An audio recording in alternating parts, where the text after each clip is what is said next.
The scent of bergamot and danger wrapped around her like a second skin the moment she pressed herself against the stranger's chest.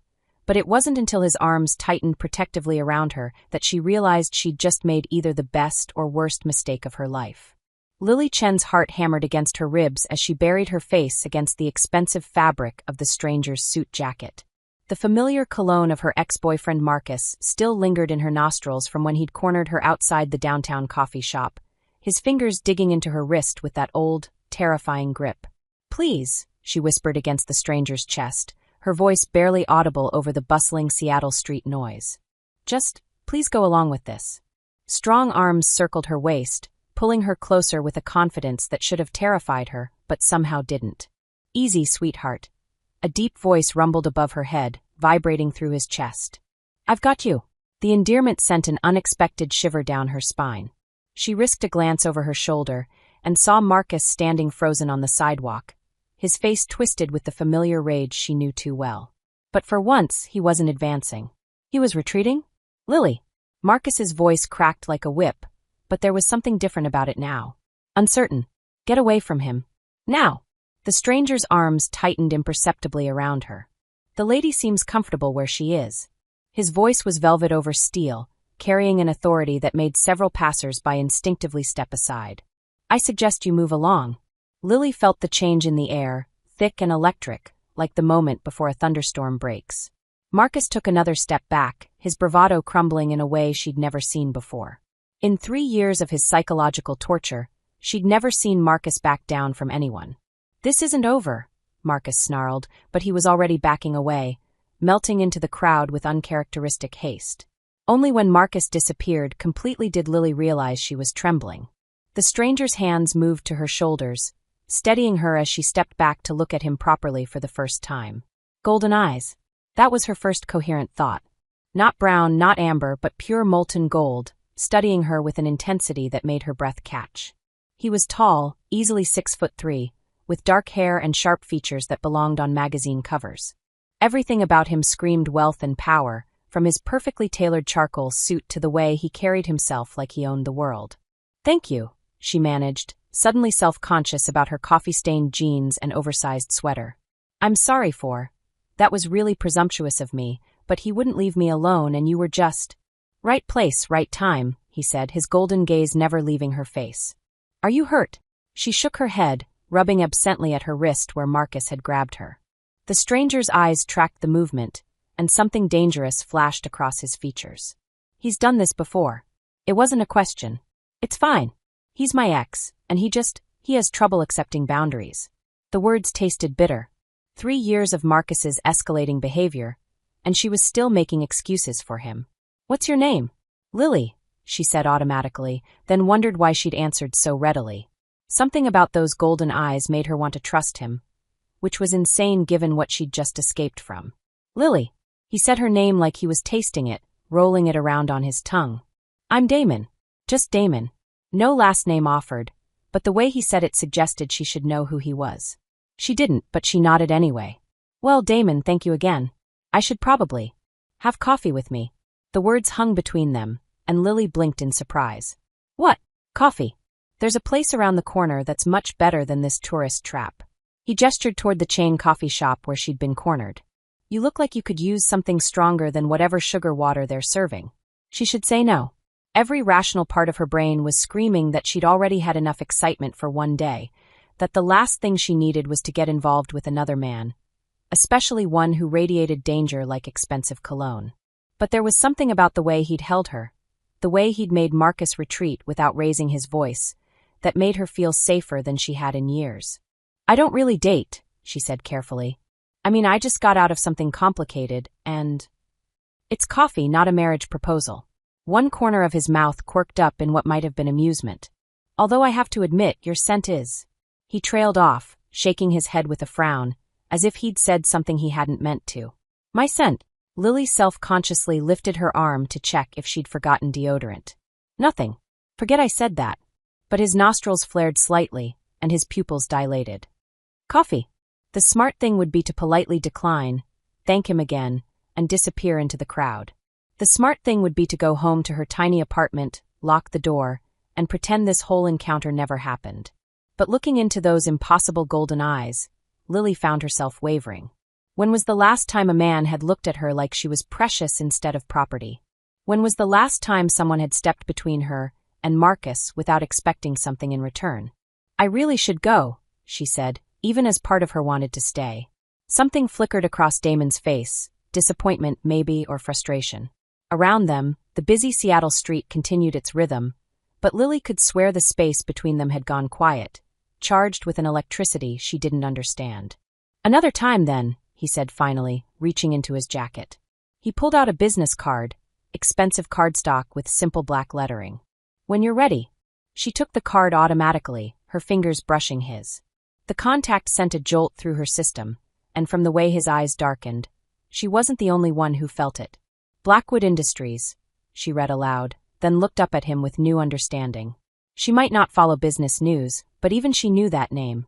You're just a man who'd like to buy you coffee, he said, but there was something predatory in his smile now, something that made her pulse skip. When you're ready, Lily.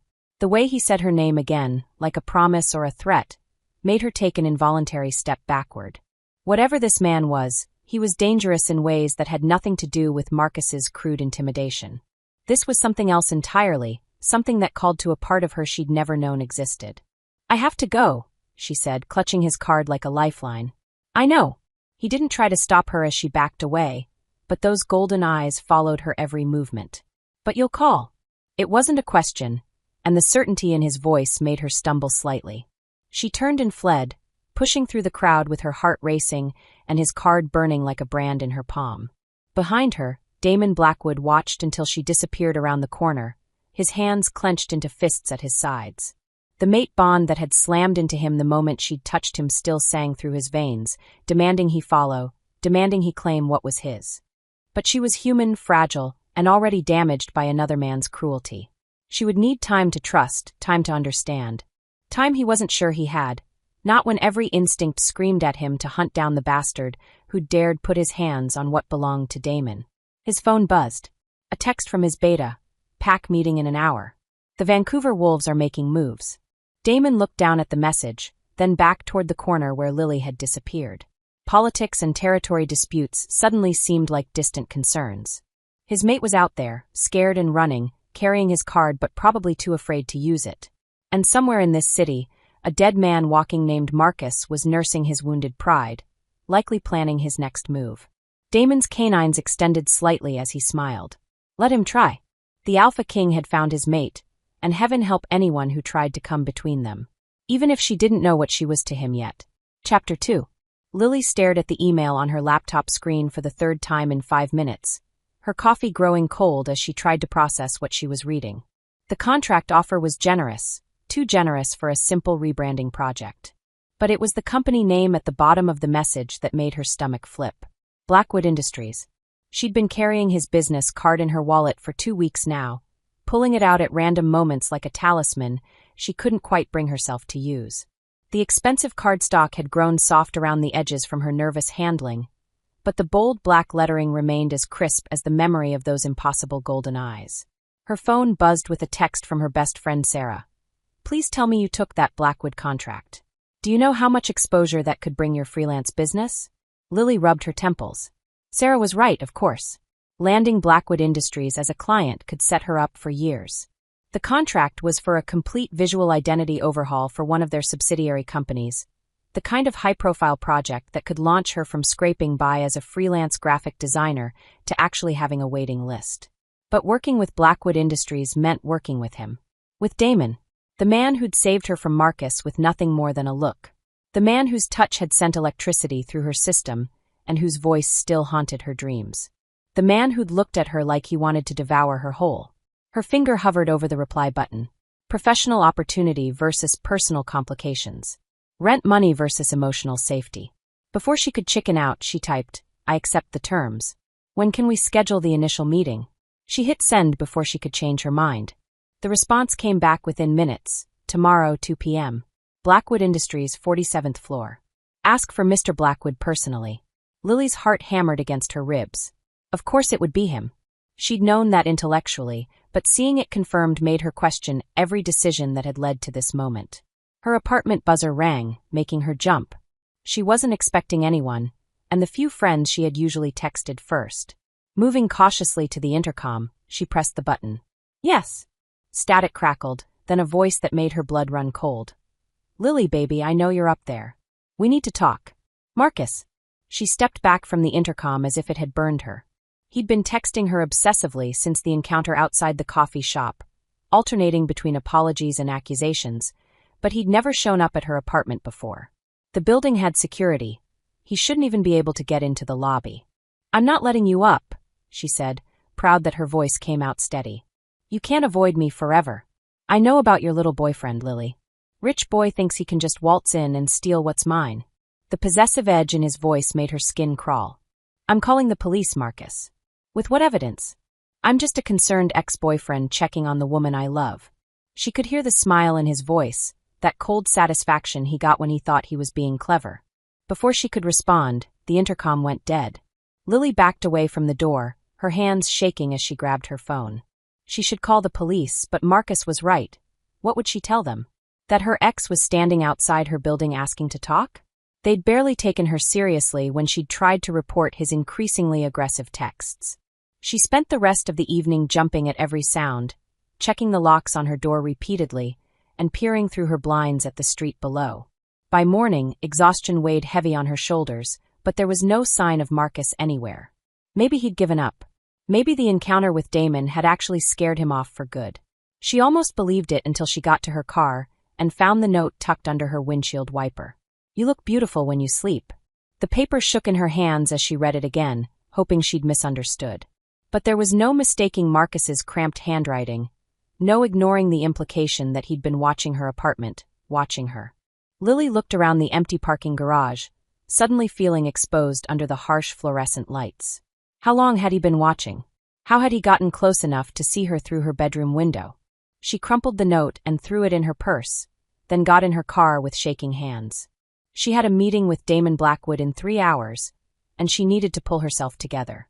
The Blackwood Industries building dominated an entire city block, all gleaming glass and steel reaching toward the Seattle sky.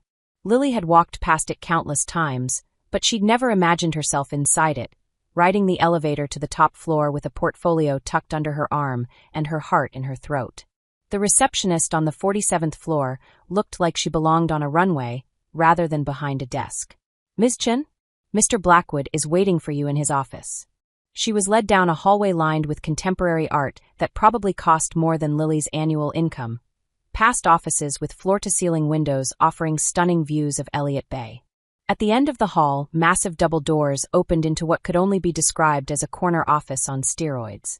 And there he was. Damon stood with his back to her, looking out at the city sprawl below, and for a moment Lily allowed herself to simply look at him. He'd traded his suit jacket for rolled-up shirt sleeves that revealed forearms corded with lean muscle, and even from behind, everything about his posture screamed controlled power. Lily! He turned, and those golden eyes found her instantly, tracking over her in a way that made her feel like prey. Thank you for coming. Professional, she reminded herself. This was a business meeting, nothing more. Thank you for the opportunity, Mr. Blackwood. She was proud of how composed she sounded. Your email mentioned a subsidiary company rebrand? Sit. He gestured to a seating area that looked more suited to entertaining foreign dignitaries than discussing design concepts. Coffee? You look like you could use it. Did she look that tired? Lily touched her face self-consciously. She'd spent extra time with concealer this morning, trying to hide the dark circles under her eyes. Coffee would be great. Damon pressed a button on his desk, and within minutes, his assistant appeared with a tray that included not just coffee, but cream, sugar, and what looked like expensive pastries from the French bakery downtown. How did you know I like cream but no sugar? Lily asked as she watched him prepare her cup exactly the way she preferred it. Something flickered across his face. Lucky guess.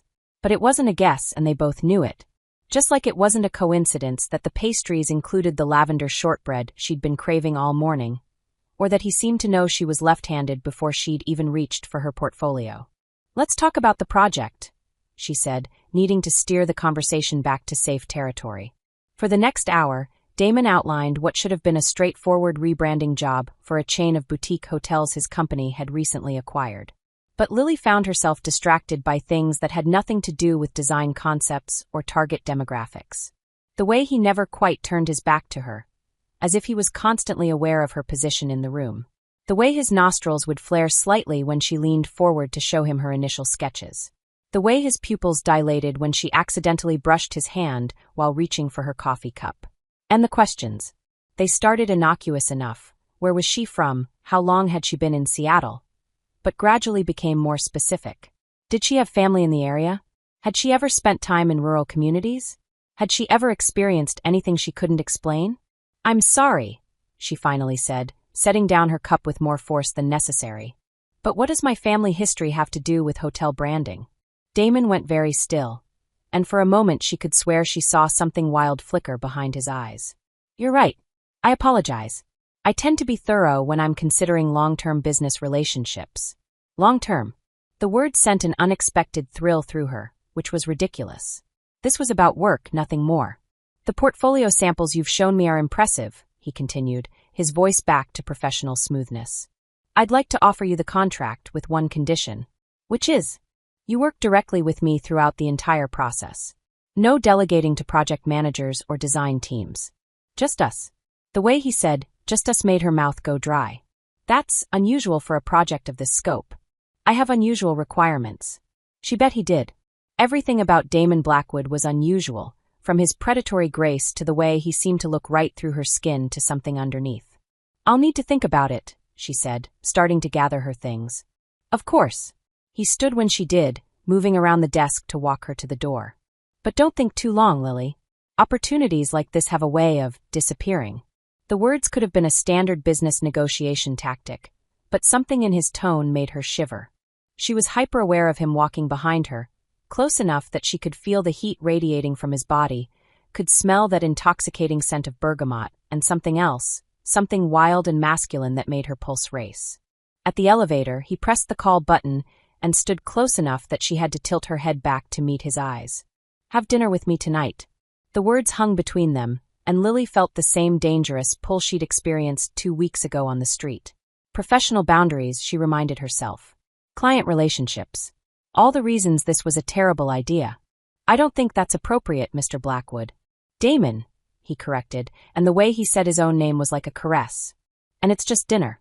We can discuss the project timeline." "I really should." The elevator doors opened, and Damon's hand settled on the small of her back to guide her inside. The touch was light, professional, but it sent heat racing up her spine. "Think about it," he said as the doors closed between them. Lily slumped against the elevator wall as soon as she was alone, her heart hammering. What was wrong with her? She'd just gotten out of an abusive relationship. The last thing she needed was to get involved with another man who clearly wasn't used to taking no for an answer. But even as she told herself that, she couldn't forget the way Damon had made Marcus retreat with nothing but a look. The way he'd held her like she was something precious rather than something to be controlled. Her phone buzzed. A text from an unknown number. "Enjoyed lunch with the boyfriend? You always did like them rich. Too bad money can't buy him protection. Marcus." Lily's hands shook as she deleted the message, but not before taking a screenshot. Maybe now she had enough for the police to take her seriously.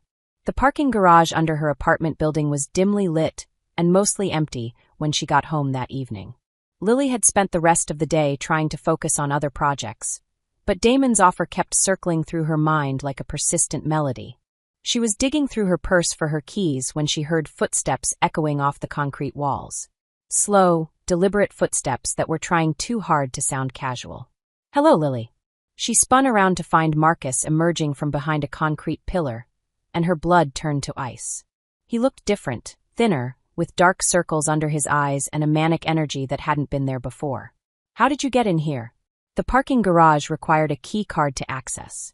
You'd be surprised how helpful building maintenance can be when you tell them you're trying to surprise your girlfriend. His smile made her skin crawl. "We need to talk." "We have nothing to talk about." Lily backed toward the elevator, her keys clutched in her fist like a weapon. "I want you to leave me alone, Marcus." "I mean it." "You don't mean that. You're just confused because of him."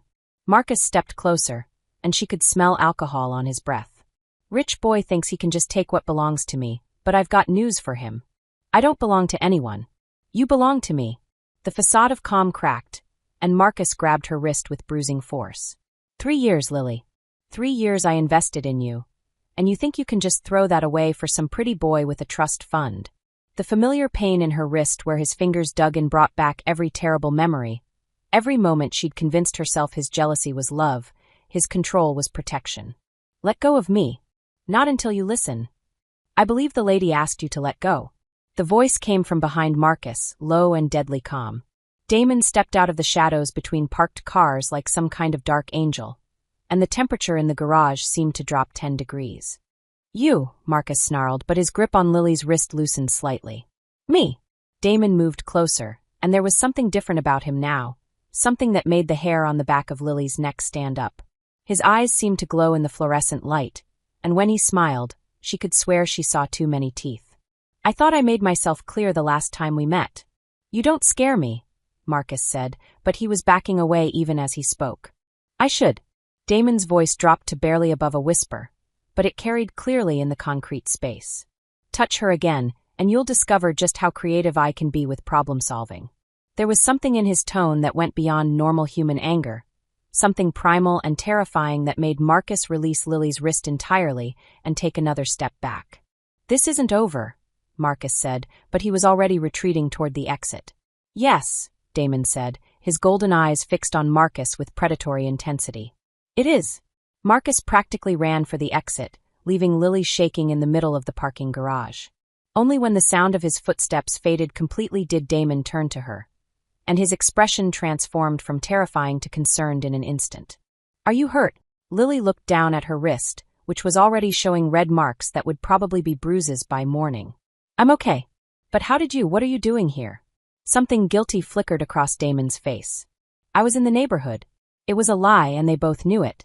The Blackwood building was downtown. Her apartment was in Fremont. There was no reason for him to be in the neighborhood unless he'd followed her. You were watching me. I was protecting you. The simple admission hung between them, and Lily didn't know whether to be grateful or terrified. On one hand, if Damon hadn't been there, she wasn't sure what Marcus might have done. On the other hand, the idea that he'd been having her watched without her knowledge was almost as unsettling as Marcus's stalking. I can take care of myself. Can you? Damon stepped closer, close enough that she could see the gold flecks in his eyes, the way his jaw was clenched with suppressed emotion. He's been watching you for weeks, Lily. Following you, learning your routines. That man is dangerous. And you're not. The question slipped out before she could stop it, but instead of being offended, Damon smiled. A real smile this time, not the predatory display he'd shown Marcus. Oh, I'm very dangerous, he said softly. But not to you. Never to you. The way he said it made her believe him, which was probably the most dangerous thing of all. I should go upstairs, she said, though she made no move toward the elevator. Have dinner with me. Damon. Not as a client. Not as a business arrangement. Just, let me feed you. Let me make sure you're safe. The vulnerability in his voice was her undoing. This powerful man who'd made Marcus flee in terror was asking, not demanding. And after the day she'd had, the thought of not being alone was more tempting than she wanted to admit. One dinner, she heard herself say. But somewhere public. His smile was blinding. Anywhere you want. As he walked her to the elevator, Lily caught herself stealing glances at his profile. There were still so many questions. How had he known to find her here? Why did Marcus seem genuinely afraid of him? And what was it about Damon that made her feel both safer and more endangered than she'd ever felt in her life? The elevator doors closed, and she caught their reflection in the polished metal, her looking small and fragile beside his tall, powerful frame.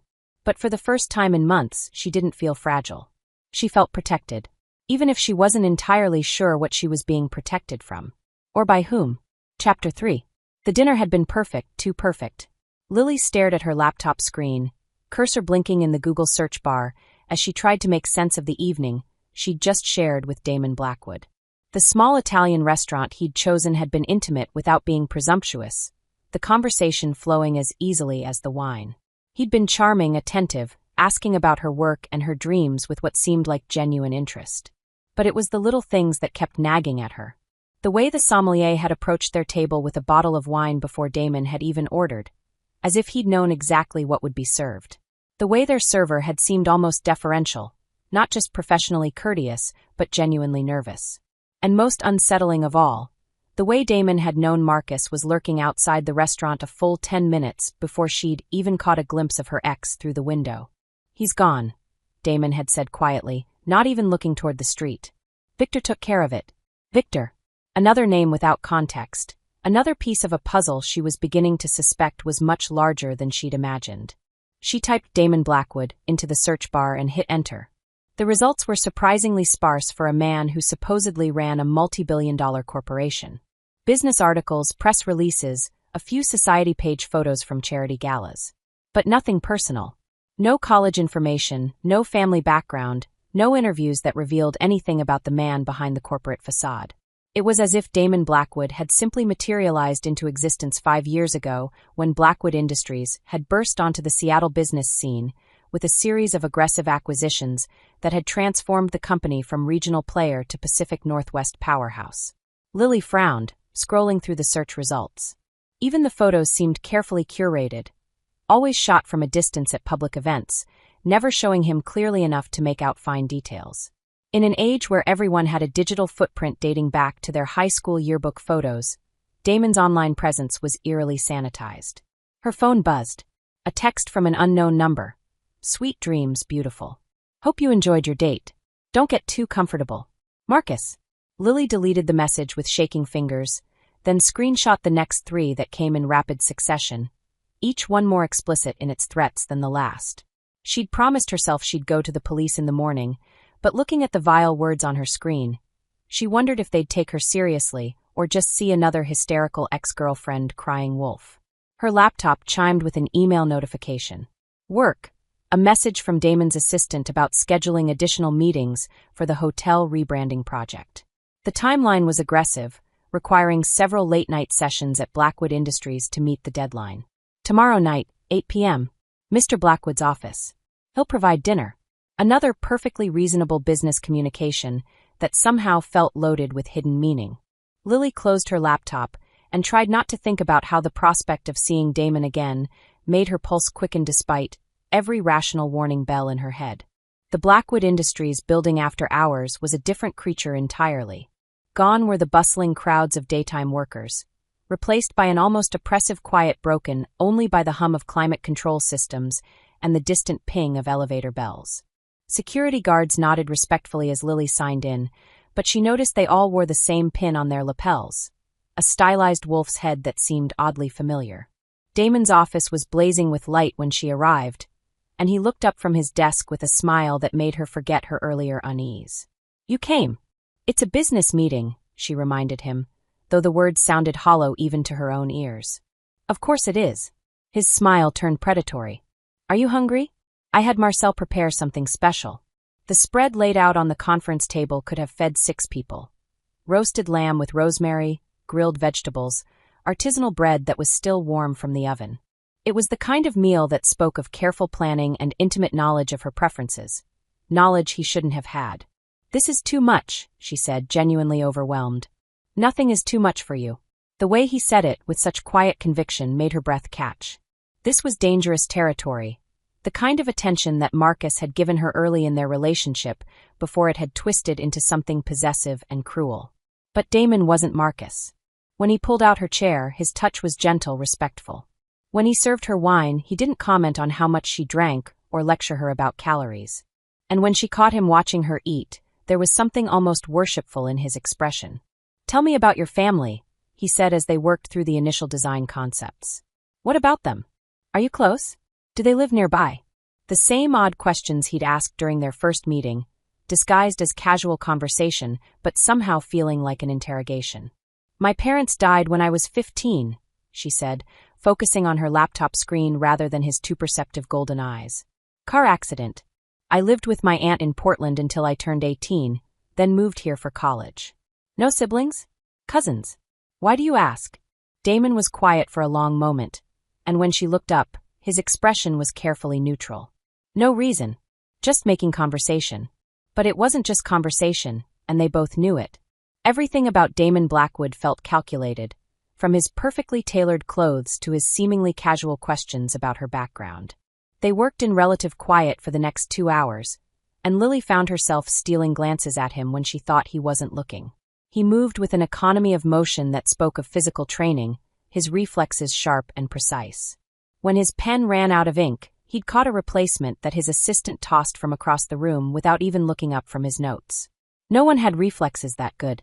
"I need to make a call," Damon said around 10:30, glancing at his phone with a frown. "Business emergency. This might take a while. I can head home." "No." The word came out sharper than intended, and he softened his tone immediately. "Please. Stay. I'd feel better knowing you're safe here rather than driving home alone with Marcus still out there." The concern in his voice seemed genuine, but there was something else underneath it, something possessive that made her skin prickle with awareness. "I'll be right back," he said, moving toward a door she hadn't noticed before, apparently a private conference room connected to his office. "Feel free to help yourself to more wine." The door closed behind him with a soft click, but the office's acoustics were better than he'd probably intended. Lily could hear his voice through the wall, low and urgent, though she couldn't make out specific words at first. She tried to focus on her work, but curiosity got the better of her. Moving closer to the connecting door, she pressed her ear against the polished wood. "Told you to handle it quietly, Victor." Damon's voice was cold, carrying an authority that made her shiver. "I don't care what the council thinks about my choices. The human is under my protection." "Human?"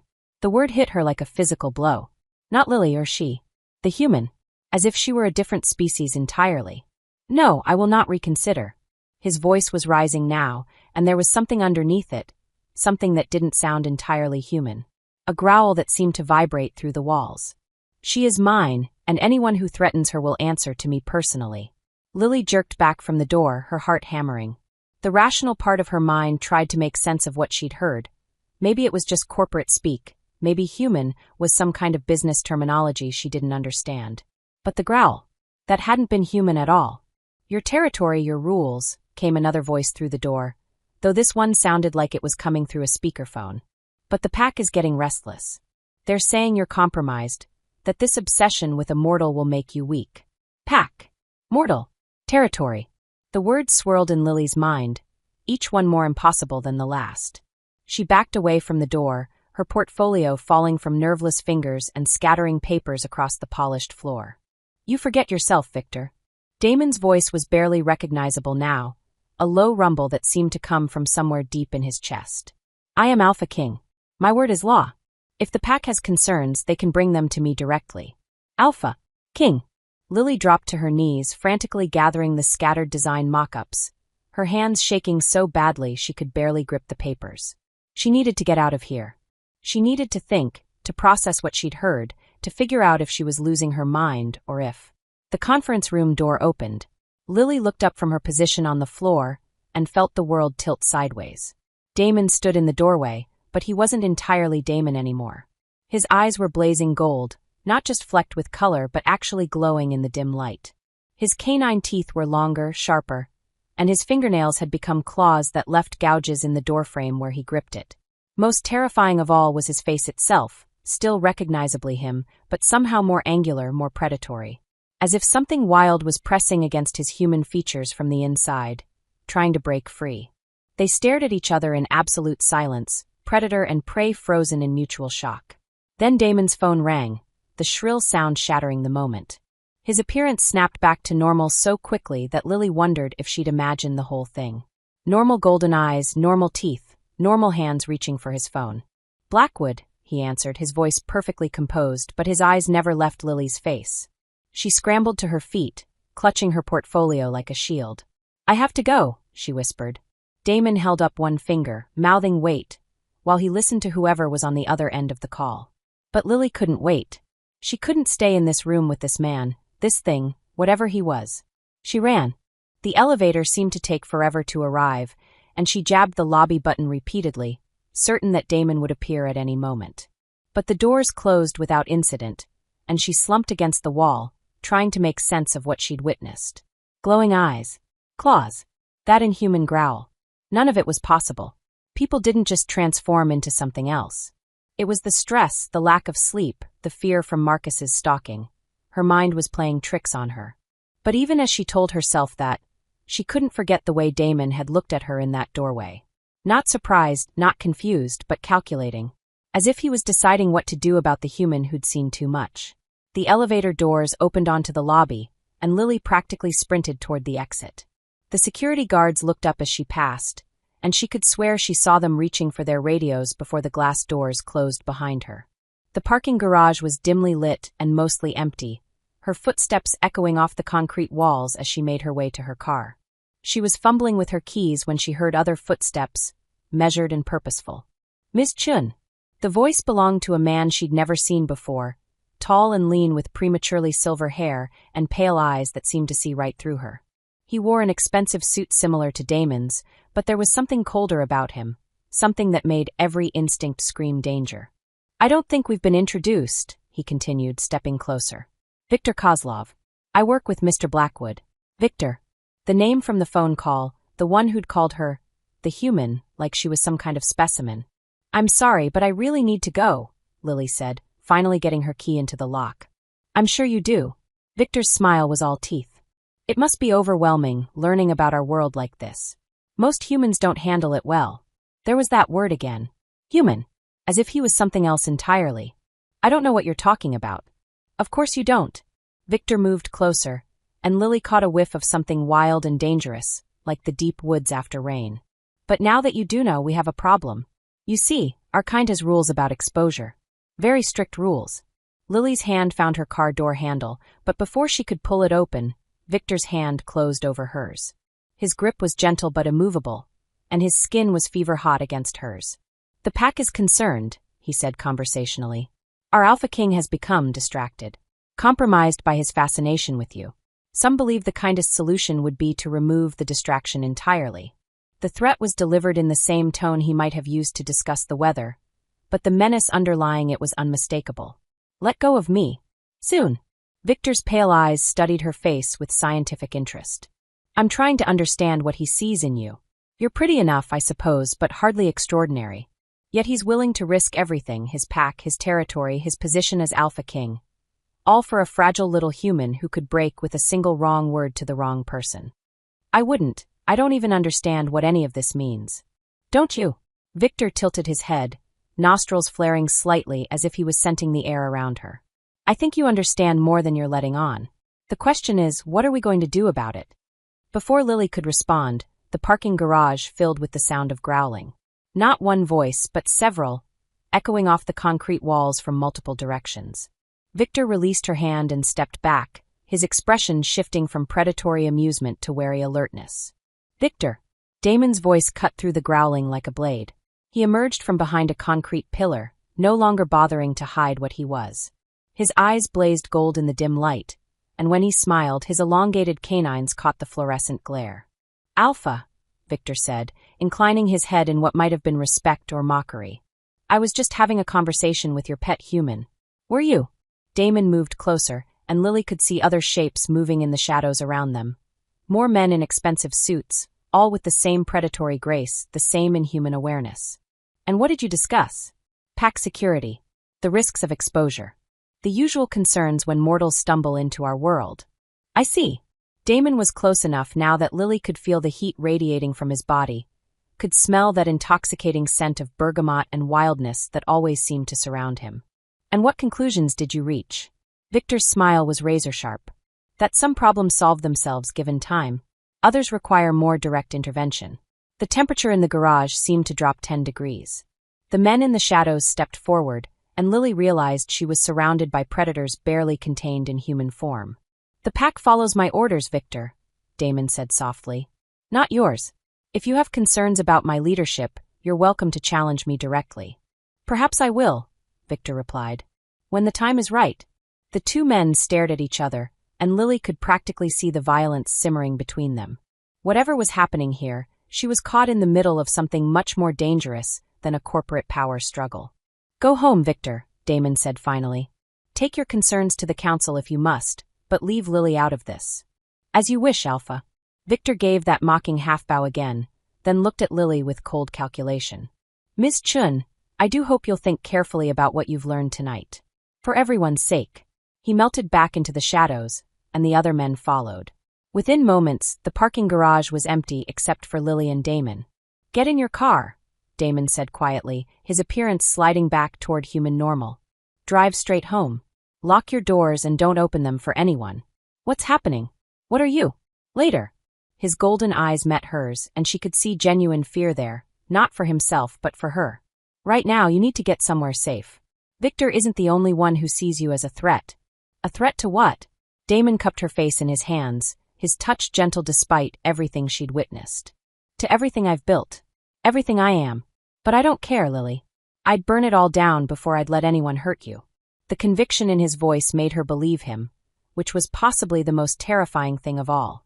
Go, he said, stepping back. I'll have someone watching your building tonight. More of your pack. The word felt strange on her tongue. His smile was sad and dangerous. The one's loyal to me, yes. Lily got in her car with shaking hands, her mind reeling with questions she wasn't sure she wanted answered.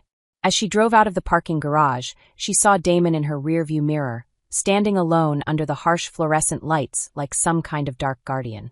Whatever he was, whatever this world was that she'd stumbled into, there was no going back now. She'd seen too much, learned too much. And somewhere in the shadows, Victor and others like him were deciding what to do about the human who knew their secrets. The human who was apparently under the protection of their alpha king. The human who was falling for a monster and couldn't bring herself to care. Chapter 4. Lily didn't sleep. She'd tried, God knew she'd tried, but every time she closed her eyes, she saw those blazing golden orbs, the elongated canines, the claws that had gouged deep furrows in expensive hardwood. She'd paced her apartment until dawn, jumping at every sound, her mind cycling between rational explanations and the impossible truth that kept pushing at the edges of her consciousness. By morning, she'd convinced herself it had been a trick of the light, stress-induced hallucinations, anything but the alternative. People didn't just transform into monsters. It wasn't possible. But when she opened her laptop to research sleep deprivation and visual hallucinations, she found herself typing werewolf into the search bar instead. The results were a mix of folklore, horror movies, and conspiracy theory websites that she would have dismissed as ridiculous just 24 hours ago. But now she found herself reading accounts from people who claimed to have witnessed supernatural creatures, stories that described golden eyes and inhuman strength and pack hierarchies. Pack. Alpha King. The same term she'd heard through Damon's office door. Her phone buzzed. A text from an unknown number. We need to talk. Please. She didn't need to ask who it was. Even through digital communication, she could feel Damon's presence like a physical weight. I can't do this right now, she typed back. Lily, please. Let me explain. Explain what? That you're some kind of monster? That everything between us has been a lie. The response came immediately. Nothing between us is a lie. Meet me tonight. I'll tell you everything. No. Then I'm coming to you. The simple statement sent a chill down her spine. She believed him. He would come to her apartment, and after last night she wasn't sure locked doors would stop him. Fine. The park on Pine Street. 8 p.m. Public place. Thank you. Lily threw her phone across the room and immediately regretted it when she heard the screen crack against the wall. She was falling apart, and she couldn't afford to fall apart. Not when her entire understanding of reality was crumbling around her. She called in sick to her other freelance clients and spent the day researching everything she could find about werewolves, shapeshifters, and supernatural creatures. Most of it was obvious fiction, but buried in the folklore and fantasy were threads of consistency that made her stomach churn. Pack hierarchies. Territorial behavior. Mate bonds. That last one made her slam the laptop shut. She couldn't think about that, couldn't process the implications of what Damon had said to Victor in the parking garage. She is mine. Pine Street Park was busy enough to feel safe, but quiet enough for private conversation. Lily arrived early, choosing a bench under a streetlight where she could see anyone approaching. Her hands shook as she checked her phone. Still 10 minutes until 8. She'd dressed carefully, choosing jeans and a sweater that made her feel less vulnerable than the professional clothes she'd worn to their business meetings. As if casual clothes could somehow armor her against whatever truth was coming. Lily. She spun around to find Damon emerging from the shadows between the trees. He looked perfectly human in the lamplight, no glowing eyes, no visible claws, but now that she knew what to look for, she could see the predatory grace in how he moved, the way his gaze swept the park like he was cataloging potential threats. You came, he said, relief evident in his voice. I said I would. She stayed on her feet, ready to run if necessary. Start talking. Damon moved closer, and she could see the exhaustion in his face, the lines of strain around his eyes. This isn't how I wanted you to find out. Find out what, exactly? That you're completely insane? That you think you can turn into an animal? I don't think it, Lily. I am it. He stopped a few feet away, close enough that she could smell that intoxicating scent of bergamot and wildness. I'm a werewolf, the alpha king of the Pacific Northwest pack. The words hung in the evening air, and Lily felt something hysterical bubble up in her chest. You're serious? You actually believe that? I know how it sounds. It sounds like you need professional help. Psychiatric help. She backed away from him, her heart breaking. God, Damon, I felt something with you. Something real. But you're sick and I can't. Watch me. The quiet command stopped her retreat. Damon's eyes met hers and she saw pain there and determination and something that looked like love. If I show you, if you see what I really am, will you listen? Will you let me explain? Every rational part of her mind screamed at her to run, to call for help, to get as far away as possible from this man who believed he could transform into a monster. But there was another part buried deep that whispered about all the impossible things she'd already witnessed. His inhuman speed, his golden eyes in the dim light, the way Marcus had fled from him in terror. Show me what? She whispered. Damon stepped back, giving himself space, and began unbuttoning his shirt. What I am. What we are. We. The pack. My kind. His shirt hit the ground, revealing a chest and arms corded with lean muscle. The world you've stumbled into whether either of us wanted it or not. Lily watched in fascination and growing terror as he kicked off his shoes, his movements economical and practiced. This was clearly a routine he'd performed countless times before. Damon, stop. You don't have to. Yes, I do. He met her eyes, and she could swear they were already starting to glow. Because after tonight, you'll either accept me for what I am or you'll run. And I need to know which it's going to be. The change began slowly. His spine straightened, elongated, and she could hear the soft pops and cracks of bones reshaping themselves. His fingernails darkened and extended into claws, and when he smiled at her, his canines were already longer, sharper. This is impossible, Lily breathed, but she couldn't look away. Is it? Damon's voice was deeper now, rougher, with that inhuman growl she'd heard through his office door. Haven't you felt it, Lily? The connection between us? The way your body responds to mine before your mind can catch up. She had. From the moment she'd pressed herself against his chest outside the coffee shop, she'd felt something electric and inexplicable drawing her to him. The transformation accelerated. Damon dropped to his hands and knees as his human features melted and reformed into something beautiful and terrifying. His nose elongated into a muzzle, his ears shifted and pointed, and dark fur sprouted along his arms and back.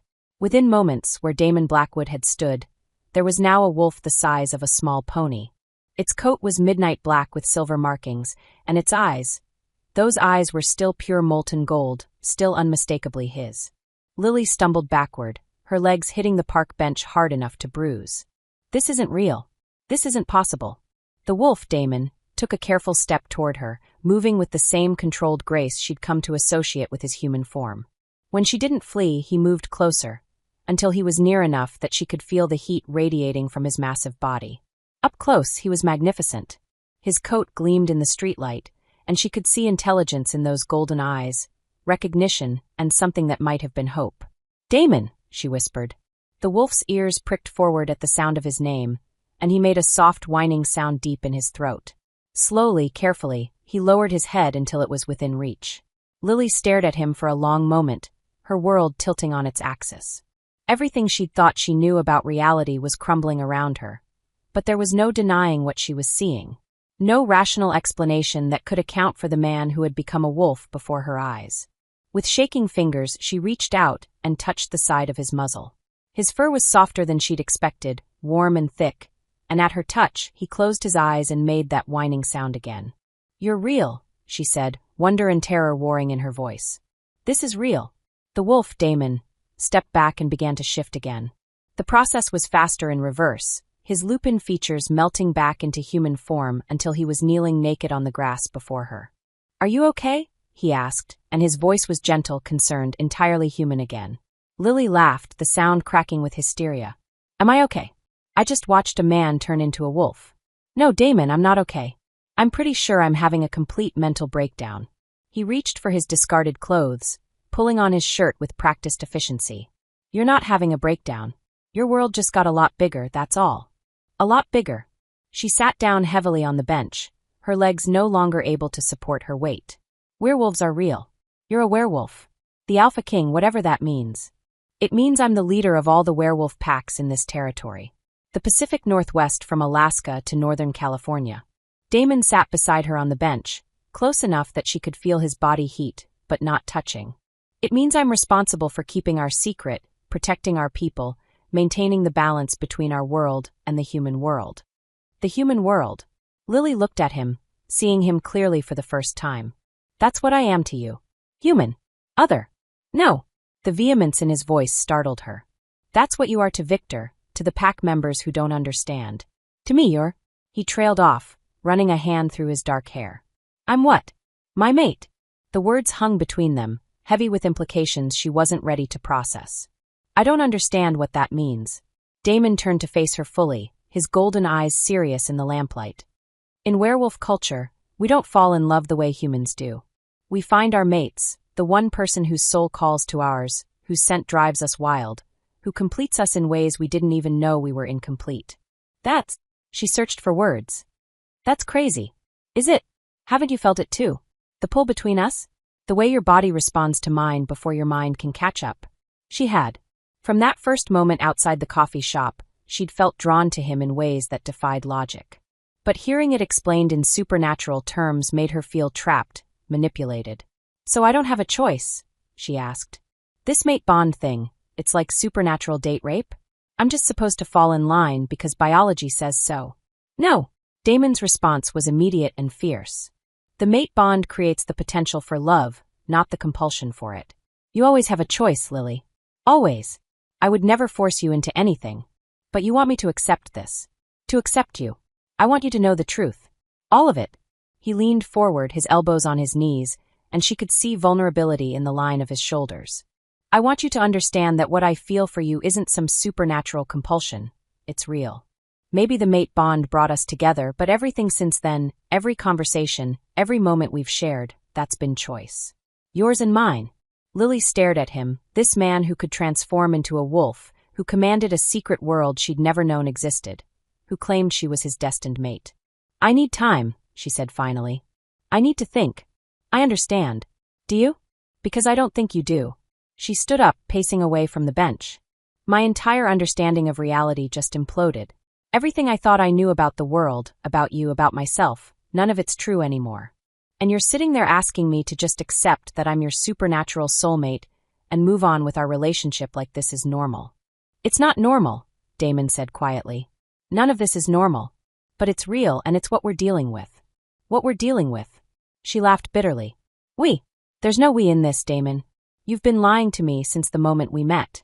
I've been protecting you. By lying. By pretending to be human, by letting me think I was losing my mind when I noticed things that didn't add up. She spun to face him, fury and hurt warring in her chest. Do you have any idea what that did to me?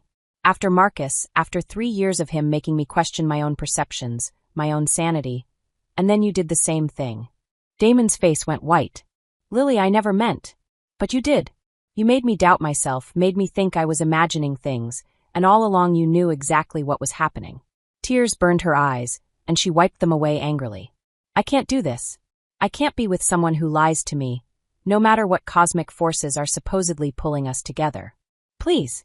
Damon stood, and she could see desperation in his golden eyes. Don't let him win. Don't let Marcus's abuse poison what we could have. This isn't about Marcus. This is about you, about trust, about the fact that everything between us has been built on deception. Not everything. Enough. She backed toward the park entrance, her heart breaking with every step. I need space, Damon. I need time to think, and I need you to respect that.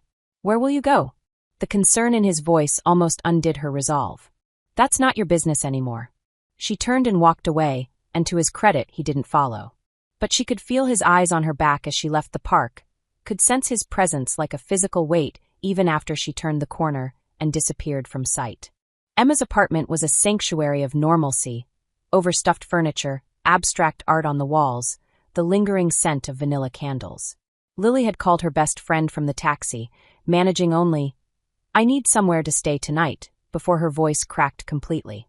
Now she sat curled on Emma's couch, wrapped in a borrowed robe and clutching a mug of tea that had gone cold an hour ago, trying to find words to explain the unexplainable.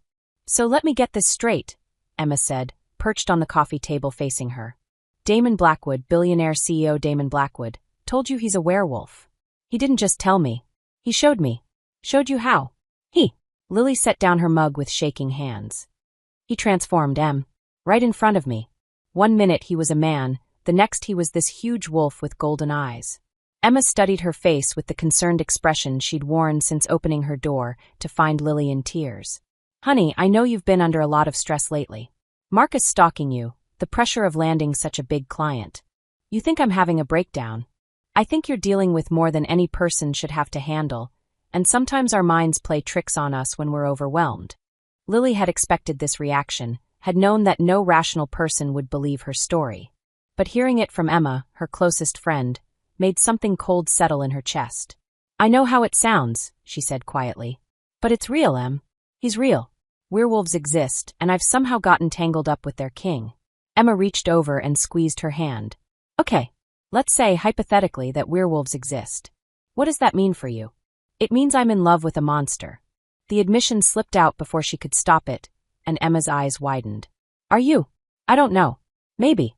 I felt something with him that I've never felt before, but now I don't know if it was real or just some supernatural manipulation." "What did he say about that?" "He claims the mate bond only creates potential, that everything else is choice. But how can I trust anything he says? He's been lying to me from the beginning." Emma was quiet for a long moment, and when she spoke again, her voice was carefully neutral. "What are you going to do?" "I don't know. I need time to think, to process all of this. Can I stay here for a few days?" "Of course." Emma squeezed her hand again. "Stay as long as you need." Marcus crouched in the bushes at the edge of Pine Street Park, his hands shaking as he replayed the footage on his phone for the dozenth time. The video quality wasn't great, shot from a distance in dim light, but it was clear enough to show Damon Blackwood removing his clothes and then changing. He'd followed Lily to the park, planning to confront her about her rich boyfriend, maybe scare her a little. But what he'd witnessed instead had turned his world upside down. Werewolves were real. Shapeshifters existed. And he had video proof. Marcus scrolled through the search results on his phone, finding exactly what he'd hoped to find.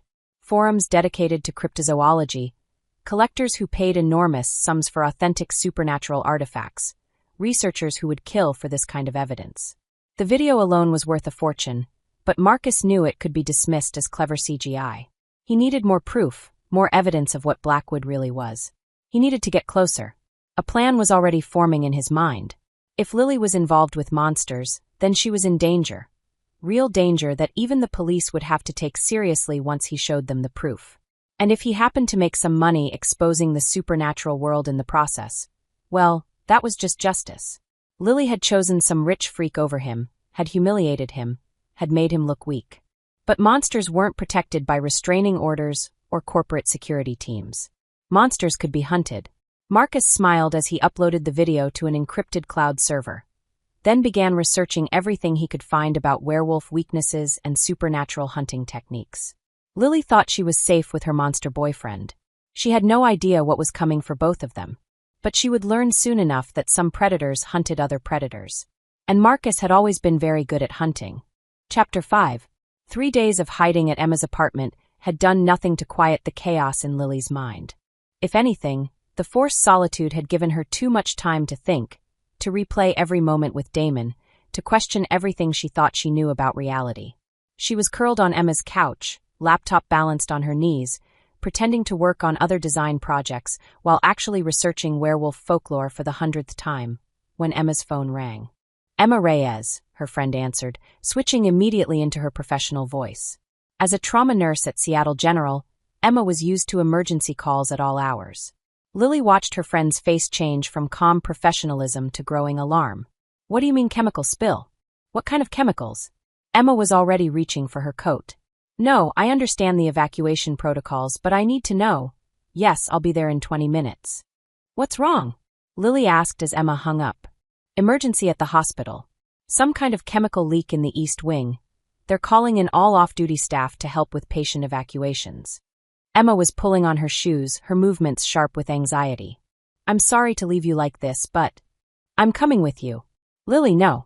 It's dangerous and you don't have any medical training. I can help. I can carry supplies, move equipment, whatever you need.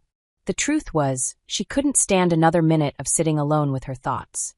She needed to do something, to feel useful, to focus on someone else's crisis instead of her own shattered world.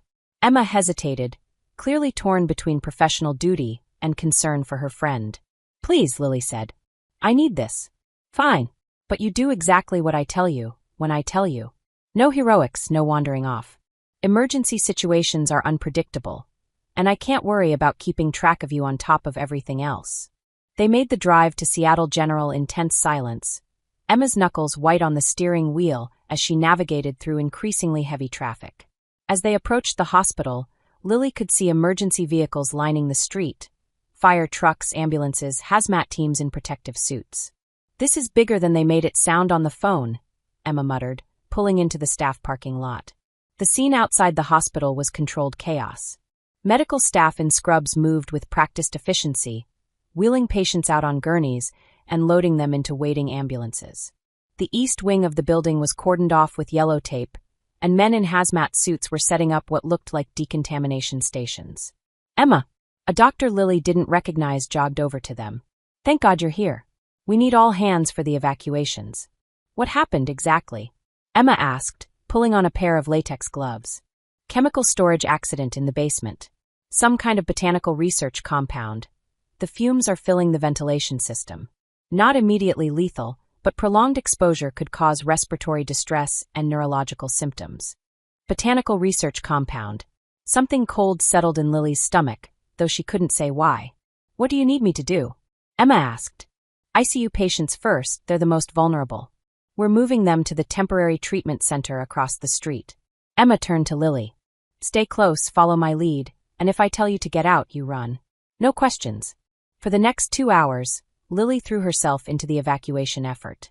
She helped wheel gurneys, carried medical supplies, and did whatever the nurses asked without question. The work was exhausting but oddly cathartic. For the first time in days, she wasn't thinking about werewolves or mate bonds or the impossible choice she'd been avoiding. She was helping Emma transfer an elderly patient when she noticed the smell. It was subtle at first, barely detectable under the typical hospital odors of antiseptic and floor wax. But as they moved deeper into the building to clear the last few rooms, it grew stronger. A floral scent that was simultaneously sweet and bitter, familiar and alien. Do you smell that? She asked Emma. Smell what? All I smell is whatever chemical they spilled. Emma's voice was slightly muffled by the surgical mask she'd put on as a precaution. But Lily didn't have a mask, and the scent was growing stronger with every breath. It made her head feel strange, light and disconnected, and there was something about it that triggered a deep, instinctual unease. They were wheeling their patient toward the exit when Lily saw him. Marcus stood near the main entrance, wearing a visitor's badge and talking intently to a man in a hazmat suit. Even from a distance, she could see the satisfied expression on his face, the way he kept checking his phone like he was waiting for something. Emma, she said, grabbing her friend's arm. We need to get out of here. Now. What? Why? Before Lily could answer, her own phone buzzed with an incoming call. Damon's name flashed on the screen, and without thinking, she answered. Lily, where are you? His voice was sharp with urgency. Seattle General. There was an emergency. Get out. Now. Whatever emergency brought you there, it's not real. What do you mean it's not real? I'm looking at dozens of patients being evacuated. It's a trap. Marcus set this up, and you need to get out before. The line went dead. Lily stared at her phone, then looked around the hospital lobby with new eyes. The patients were real, the medical staff was real, but something felt wrong about the whole situation. The hazmat team members didn't move like emergency responders. They were too calm, too organized, like they were following a script rather than reacting to a crisis. And Marcus. Marcus was here, watching, waiting. Emma, we have to go, she said, pulling on her friend's arm. I can't leave. There are still patients. Something's wrong. This isn't what it seems. Emma stared at her. Lily, honey, I know you've been under a lot of stress, but you can't just... Please. Lily's voice cracked with desperation. Trust me. We need to leave right now. Before Emma could respond, a commotion erupted near the main entrance. Security guards were shouting, people were pointing, and through the chaos, Lily saw a familiar figure striding through the glass doors like an avenging angel. Damon. He moved through the crowd with predatory grace, his golden eyes scanning the area until they found her. Even from across the lobby, she could see something was wrong with him. His face was flushed, his breathing labored, and there was a wildness in his expression that sent alarm bells ringing in her head. "Lily!" He started toward her, but after only a few steps he stumbled, pressing a hand to his chest. That was when she realized what the floral scent was, why it had triggered such deep unease. She'd read about it during her frantic research into werewolf lore, had dismissed it as folklore and superstition. "Wolfsbane. Oh God," she breathed. "Damon, don't come any closer." But he was already fighting his way through the crowd, his control visibly slipping with every breath of the contaminated air. She could see sweat beading on his forehead, could see his hands starting to shake. "Everyone needs to evacuate immediately," one of the hazmat team members announced over a bullhorn. "The contamination levels are increasing." But instead of moving toward the exits, people were pulling out phones, pointing them at Damon as he staggered through the lobby. Someone shouted, "Is he having a seizure?" And suddenly there were cameras everywhere, emergency responders closing in, security guards trying to maintain order. Marcus appeared beside her as if from nowhere, his smile cold and triumphant. "Quite a show, isn't it?" he said conversationally. "Your boyfriend's about to become very famous. You did this. It wasn't a question. I did what was necessary. You chose a monster over me, Lily. Over a normal, human relationship. But don't worry, soon everyone will see what he really is." Across the lobby, Damon dropped to his knees, his body convulsing. Even from a distance, Lily could see his features beginning to shift, his human facade cracking under the wolfsbane's influence. "Stop this," she said, grabbing Marcus's arm. "Whatever you've done, undo it. I can't stop it now even if I wanted to. Which I don't." Marcus shook her off. "In about 5 minutes, your precious Damon is going to transform into a wolf in front of 50 witnesses and a dozen security cameras. The footage will be uploaded to every news outlet and social media platform in the world before the supernatural cleanup crews can even respond." "Why?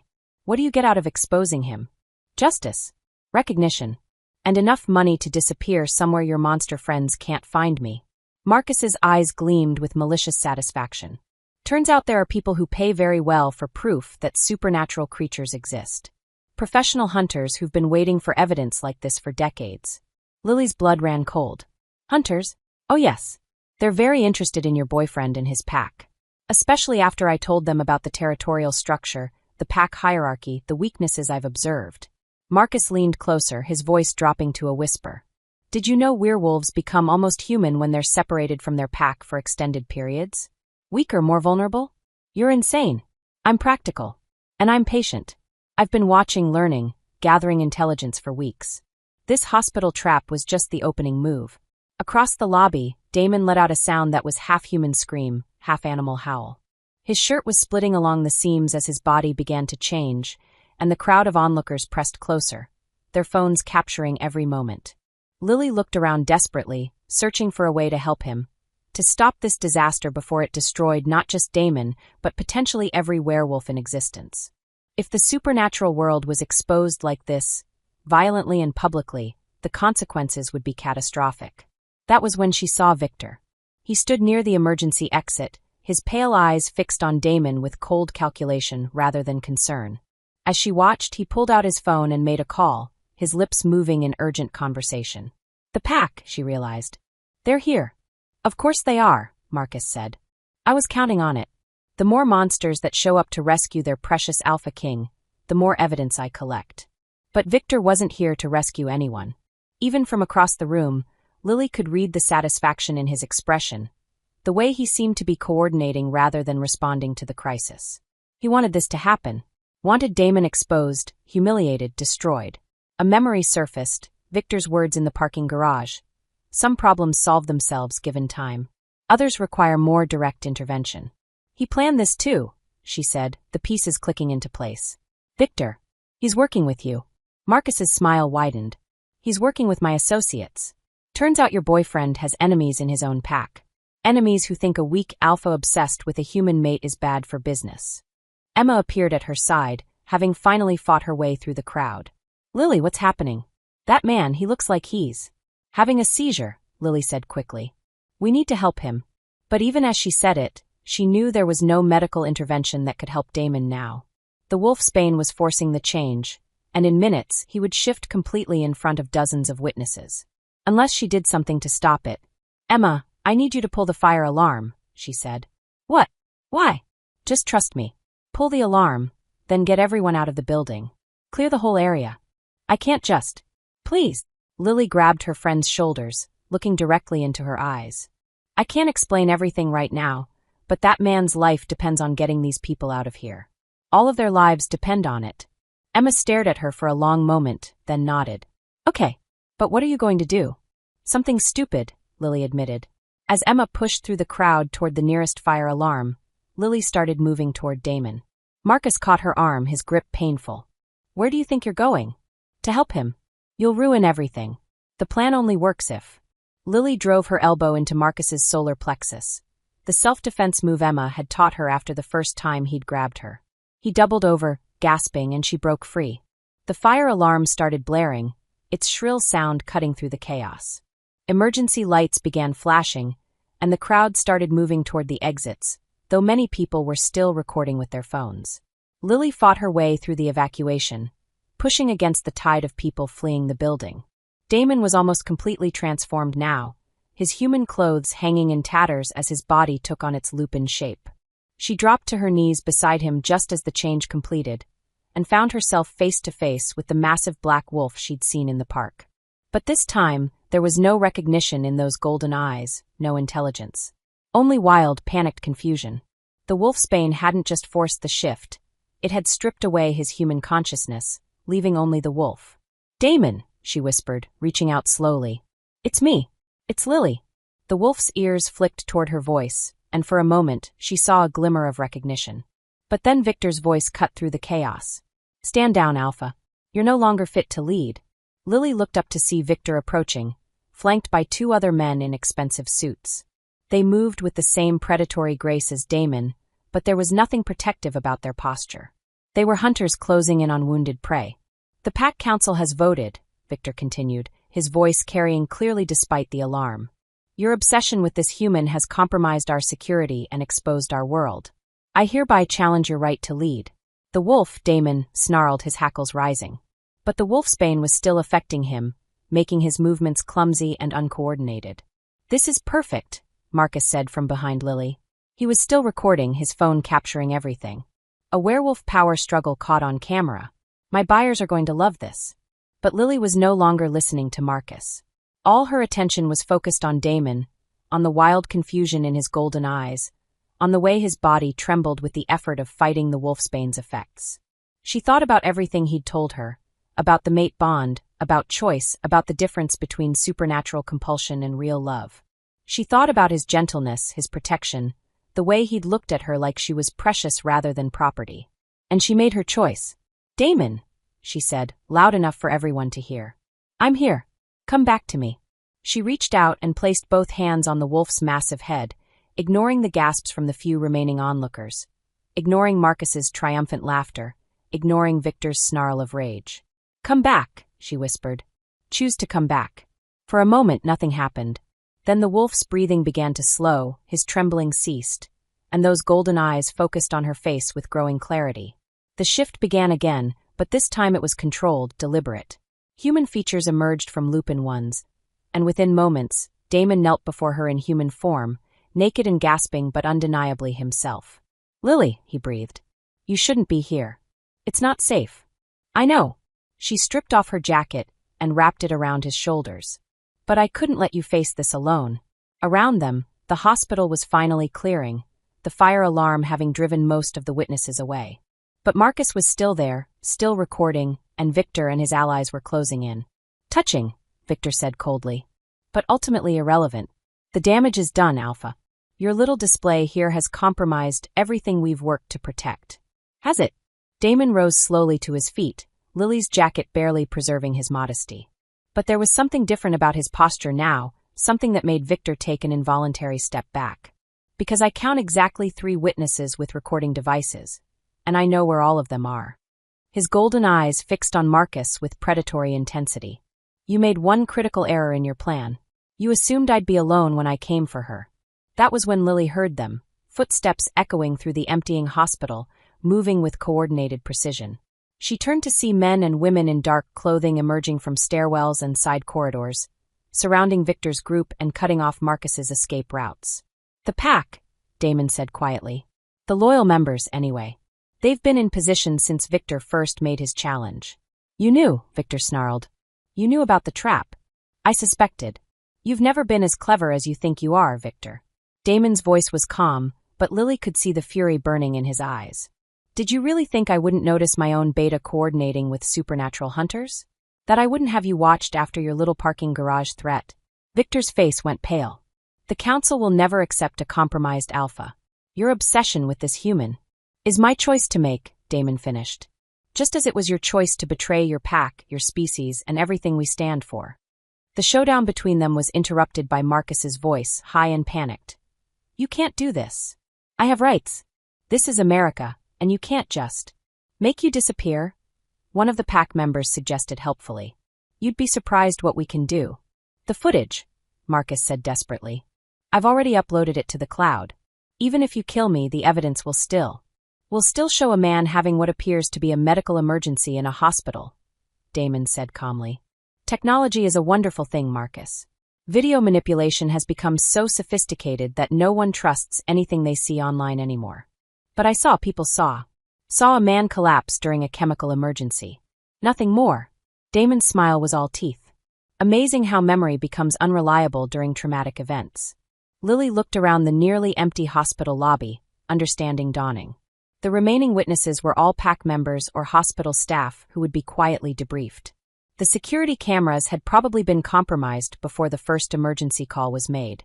And Marcus's footage, damning as it might appear, would be dismissed as an elaborate hoax in a world where special effects could create anything. "You planned this," she said, looking at Damon with new respect. "The whole thing. You knew it was a trap, but you came anyway." "I came for you," he said simply. "Everything else was just contingency planning." Victor made a sound of disgust. "This is exactly what I'm talking about. You risked everything. The secrecy we've maintained for centuries, the safety of every werewolf in North America, for one human." "I risked everything for my mate," Damon corrected. "And I'd do it again." The words hit Lily like a physical blow. After everything she'd said to him in the park, after walking away and staying away for 3 days, he'd still come for her. Had still put her life above his own safety, above the supernatural world's most sacred law. "You could have been exposed," she whispered. "You could have destroyed everything. Nothing else matters if I lose you," he said, his golden eyes meeting hers. "I told you that before. I meant it." The raw honesty in his voice, the vulnerability beneath his alpha dominance, broke something open in her chest. All her fears, all her rational objections, all the walls she'd built to protect herself crumbled in the face of that simple truth. He'd chosen her, not because of supernatural compulsion or mate bond destiny, but because he loved her enough to risk everything for her safety. "I'm sorry," she said, tears burning her eyes. "I'm sorry I ran, I'm sorry I didn't trust. You had every right to run." Damon moved closer, close enough that she could feel the heat radiating from his skin. "I should have told you the truth from the beginning. I should have trusted you to handle it. Would you have? If this hadn't happened, would you have ever told me?" He was quiet for a long moment, and when he spoke, his voice was raw with honesty. "I don't know. I wanted to, but I was terrified of losing you. Of you looking at me the way you're looking at me right now." "How am I looking at you?" "Like I'm a monster." Lily stared at him, seeing past the supernatural strength and predatory grace to the man underneath. The man who'd saved her from Marcus, who'd protected her, who'd just risked everything he'd built for her safety. "You're not a monster," she said quietly. "You're mine." The words hung between them, and she saw something fierce and protective flare in his golden eyes. "Does that mean?" "It means I choose you too," she said. "All of you. Human wolf, alpha king, I choose all of it." Damon's smile was blinding, and he reached for her just as Victor's snarl cut through the moment. "Enough. This ends now." But before Victor could make his move, the pack members surrounding him stepped forward, their loyalty clear in their coordinated response. "No," Damon said quietly. "This begins now." Thank you for watching this video. Subscribe, like, and share this video to be the first to get notified when the part 2 of this story drops.